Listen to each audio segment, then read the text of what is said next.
మరి ముఖ్యంగా తెలుగుదేశం పార్టీ జాతీయ అధ్యక్షులుగా శ్రీ చంద్రబాబు నాయుడు గారు కానీ, అలాగే ప్రధాన కార్యదర్శిగా శ్రీ నారా లోకేష్ గారు కానీ ఈ యొక్క ప్రక్రియని ప్రారంభించారు. గత మాసం రోజుల నుంచి అనేక వందల సమస్యల్ని పరిష్కరిస్తూ ఉన్నారు. మా సమస్యలు కూడా పరిష్కరిస్తారనే ఉద్దేశంతో మేము ఇంత దూరం వచ్చామని చెప్పి చాలామంది చెప్పడం జరిగింది. చాలా హర్షించదగినటువంటి వాతావరణంలో సమస్యల్ని అర్థం చేసుకొని పరిష్కరించేదానికి ఈరోజు మంత్రివర్గ సభ్యుడిగా నేను, పార్టీ నుంచి శ్రీ వర్ల రామయ్య గారు, అలాగే బుచ్చి రాంప్రసాద్ గారు, రమణ గారు అందరం కలిసి ఈరోజు ఈ కార్యక్రమంలో పాల్గొన్నాం.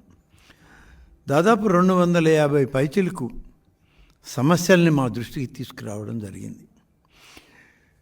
ఈ సమస్యల్లో ఎక్కువ భాగం దేవాదాయ శాఖకు సంబంధించినటువంటి సమస్యలు వచ్చాయి.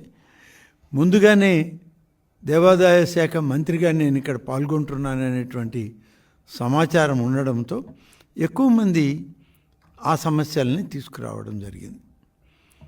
సమస్యల పట్ల అవగాహన, ఆలోచన, ఆ సమస్యలను పరిష్కరించడం ఎలా అనేటువంటి విషయాల పట్ల శ్రద్ధతో వాటన్నిటినీ కూడా చూసాం. అవసరమైన మేరకు అనుభవజ్ఞులైనటువంటి వర్ల రామయ్య గారు, అలాగే ఈ యొక్క కార్యక్రమాల్లో ముఖ్యంగా ఉన్నటువంటి బుచ్చి రాంప్రసాద్ గారు కానీ, రమణ గారు కానీ సహకరించారు. మధ్యలో అశోక్ బాబు గారు లాంటి పెద్దలు కూడా ఈ యొక్క కార్యక్రమ నిర్వహణలో మనం ఏం చేయాలనేటువంటి సూచనలు ఇవ్వడం జరిగింది. 250 పైచిలకు అర్జీలు, వాటిల్లో ఎక్కువ భాగం దేవాదాయ శాఖకు వచ్చి వాటిని కొన్ని ఇక్కడే పరిష్కరించగలిగాం. కొన్నింటిని దేవాదాయ శాఖ అధికారులకు పంపించి పరిష్కారం అక్కడి నుంచి తీసుకొని ఆ లబ్ధిదారులకి సమాధానం ఇవ్వడం కూడా జరుగుతుందనేటువంటి విషయం వాళ్ళకు కూడా చెప్పడం జరిగింది. కానీ ఈ కార్యక్రమంలో నేను గమనించింది, తెలుగుదేశం పార్టీ ప్రధాన కార్యాలయానికి వస్తే సమస్యతో, నిజమైన సమస్యతో వచ్చిన వాళ్ళకి ఒక పరిష్కారం దొరుకుతుంది, మాకు న్యాయం జరిగింది అని సంతోషంగా వెళ్ళేటువంటి ఆ నవ్వు ముఖాలని అర్జీదారుల్లో నేను గమనించడం జరిగింది. సామాన్యంగా వస్తారు, మంత్రులు వెళ్ళినా వస్తారు, ఎమ్మెల్యేలు వెళ్ళినా వస్తారు, పార్టీ పెద్దలు వెళ్ళినా వస్తారు గ్రామాలకి, పట్టణాలకి. అక్కడ పరిష్కారానికి సమయం ఉండదు. వాళ్ళు ఇచ్చిన అర్జీ తీసుకొని తర్వాత సంబంధిత అధికారులకు పంపిస్తాం మామూలుగా. కానీ ఇక్కడ సమస్యకు పరిష్కారం దొరుకుతుంది. అక్కడికక్కడే కొన్ని సమస్యలను పరిష్కరించగలిగాం. కొన్ని సమస్యల్ని అధికారుల దగ్గర నుంచి సమాచారం వెంటనే నాకు కావాలని చెప్పి ఫోన్లో కాంటాక్ట్ చేసి వారికి ఇవ్వడం జరిగింది. కొన్ని అయితే దాని మీదనే ఎండార్స్ చేసి పంపిస్తున్నాం, వారం రోజుల లోపల దీని మీద నివేదిక కావాలి, ఈ నివేదికలు వచ్చిన తర్వాత నిర్ణయాలని లబ్ధిదారులకు పార్టీ కార్యాలయం ద్వారా చేర్చడం జరుగుతుందని. ఇలా దీన్ని 2-3 భాగాలుగా విభజించి ఈ కార్యక్రమాన్ని చేపట్టాం. ఈ కార్యక్రమం నిజంగా ఎవరైతే నిజమైన కక్షిదారులు ఉంటారో, నిజమైన సమస్యలు కలిగిన వాళ్ళు ఉంటారో వాళ్ళకి ఒక పరిష్కార వేదిక ఇవాళ తెలుగుదేశం పార్టీ రాష్ట్ర ప్రధాన కార్యాలయం అని చెప్పి చెప్పాల్సిన అవసరం ఉంది. ఇది ప్రతినిత్యం జరుగుతుంది. ఇది ఒకరోజు ఏదో నేను వచ్చి గొప్పగా చెప్పేది కాదు. ఇది జాతీయ అధ్యక్షులుగా ఉన్నటువంటి పెద్దలు, రాష్ట్ర ముఖ్యమంత్రి శ్రీ చంద్రబాబు నాయుడు గారు తీసుకున్న నిర్ణయం ఇక్కడ అమలు చేయడంలోనే ప్రతిరోజు ఒక మంత్రివర్గ సభ్యులు, పార్టీ నుంచి ఒకరు పెద్దలు, శాసనసభ్యులు ఒకరు, లేదా పార్టీ నుంచి ఆ యొక్క సమస్యల అవగాహన కలిగిన వాళ్ళు, వీళ్ళందరూ కలిసి ఈ యొక్క కార్యక్రమంలో లబ్ధిదారుల యొక్క, లేకుంటే అర్జీదారుల యొక్క సమస్యల పరిష్కారానికి ఇవాళ ఉదయం నుంచి కార్యక్రమం మొదలైంది. ఈ కార్యక్రమం సజావుగా సాగింది.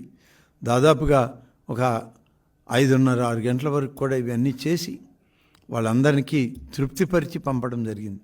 సమాచారం ఇచ్చాక మరింత సంతోషిస్తారు, మరింత తృప్తి చెందుతారు.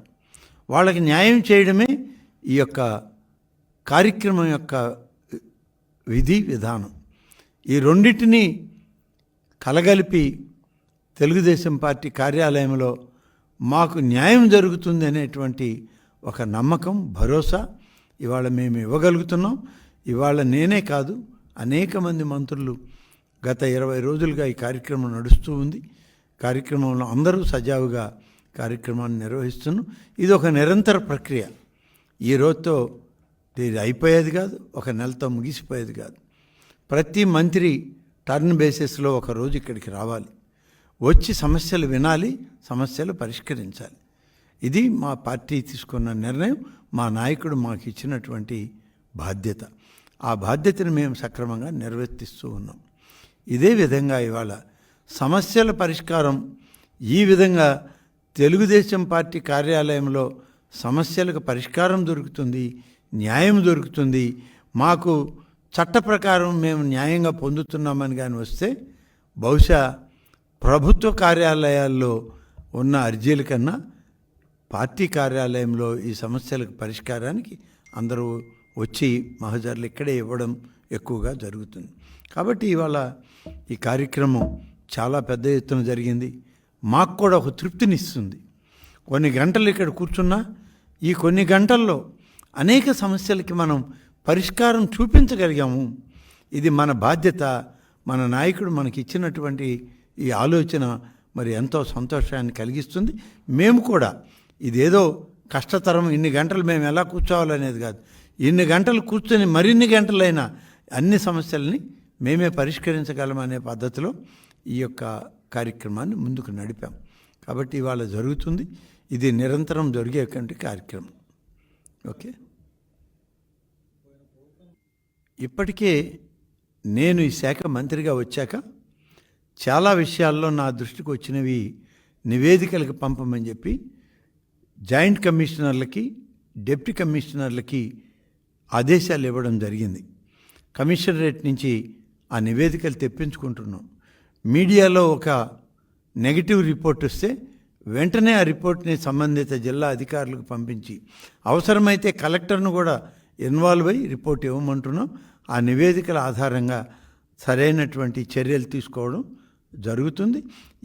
ఇందులో ఎవరి స్వార్థం లేదు. ఇవాళ చట్ట ప్రకారం సుప్రీంకోర్టు తీర్పుల్లోనే ఇచ్చింది, భగవంతుని యొక్క ఆస్తులకి ఎవరు ఆధారం అంటే భగవంతుడు అనేటువంటి రూపం ఒక మైనారిటీ బిడ్డతో సమానమని.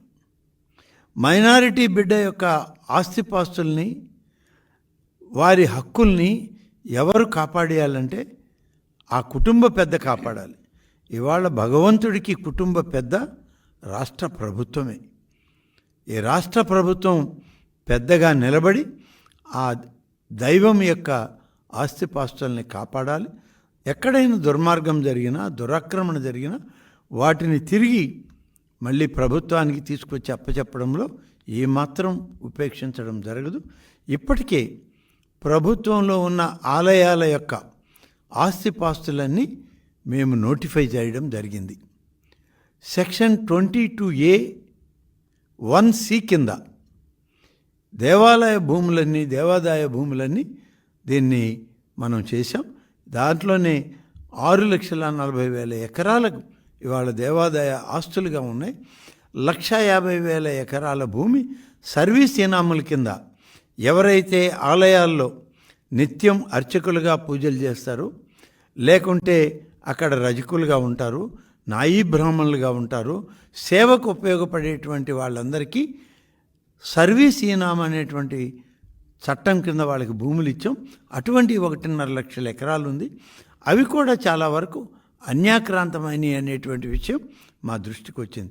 ఇవాళ కూడా కొంతమంది నాయీ బ్రాహ్మణులు వచ్చి మా భూమికి 22A(1)(c) కింద రికార్డ్ అయింది, మా భూములు మాకు ఇప్పించండి అంటే వాళ్ళనే నేనే ప్రశ్నించడం జరిగింది.